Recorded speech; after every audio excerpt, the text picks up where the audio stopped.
Une arrivée en hélicoptère à Berlin, une accolade avec le chancelier allemand Friedrich Merz, et puis le président ukrainien prend la direction de ce studio pour une réunion à distance avec les dirigeants européens d'un côté et le président américain de l'autre.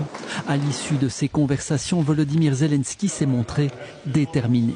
Premièrement, il doit y avoir un cessez-le-feu et il doit y avoir des garanties de sécurité vraiment fiables. Aujourd'hui, d'ailleurs, le président Trump a évoqué qu'il allait soutenir cela et il a confirmé la volonté de l'Amérique d'y participer.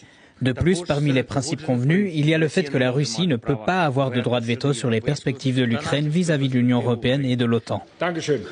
Volodymyr Zelensky plaide également pour un renforcement des sanctions à l'encontre de la Russie. Il veut aussi que tout ce qui concerne l'Ukraine soit discuté avec l'Ukraine. Le président français Emmanuel Macron s'est également entretenu à distance avec le président américain et Donald Trump semble lui avoir clarifié ses intentions. Le président Trump a été très clair sur le fait que la volonté américaine était d'obtenir un cessez-le-feu à l'occasion de cette réunion en Alaska.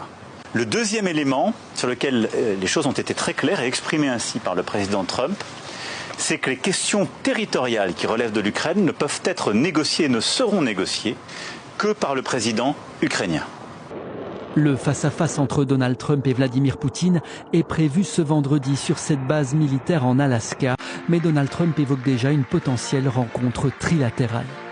If the first one goes okay, we'll have a quick second one. I would like to do it almost immediately, and we'll have a quick second meeting between President Putin and President Zelensky and myself if they'd like to have me there.